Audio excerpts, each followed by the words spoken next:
Good morning, everyone, and thank you for inviting me to this year's Cocolink. I may have met some of you before, but let me introduce myself again. My name is Jeff Albanese. I'm the Agricultural Attache at the U.S. Embassy in Manila. I work for the United States Department of Agriculture's Foreign Agricultural Service. Let me briefly explain what we do. Our mission is twofold. We maximize U.S. exports of food and agricultural products to the Philippines, and we enhance the country's food security. To accomplish this, we try to eliminate barriers to trade to keep markets open. In the process, we develop and maintain contacts with key agricultural and food industry players, as well as the Philippine government. We encourage the adoption of internationally accepted, science-based standards and practices. As such, we work with regulators, trade, academia, and relevant industry associations. Agricultural trade between the United States and the Philippines has historically been very strong. Last year, the Philippines was the 10th largest market globally for U.S. agricultural products.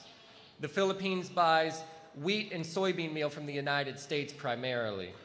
But during that same period, the United States was and consistently has been the largest buyer of Philippine agricultural products.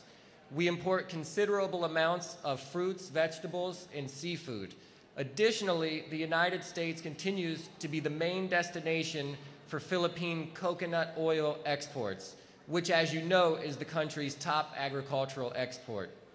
In 2015, Philippine coconut oil exports to the United States reached over $500 million. USDA has provided millions of dollars to enhance Philippine food security, loans and grants for infrastructure development, training and technical assistance, food safety, dairy, livestock, poultry, aquaculture, feed and flour milling, cold chain, animal genetics, processing, biotechnology, scientific exchanges, and more.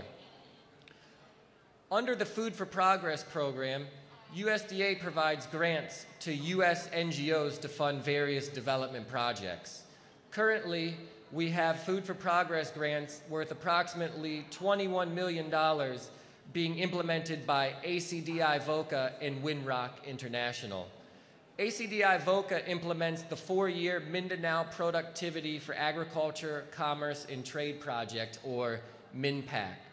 MINPAC works to increase the incomes of smallholder cacao, coconut, and coffee farming families in southern and western Mindanao. And today, George Delire is here from ACDI VOCA. George, are you here in the audience? Well, if you get a chance to see George, he will be able to give you the specifics on what exactly ACDI VOCA is doing here to enhance coconut productivity in Mindanao, and I encourage you to chat with him with any questions you may have.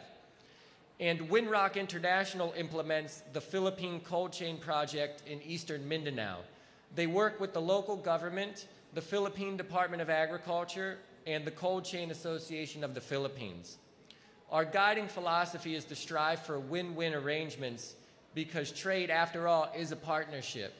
Thank you again for inviting me to this year's Cocolink, and I can tell by this great audience it should be a good few days. Thank you very much.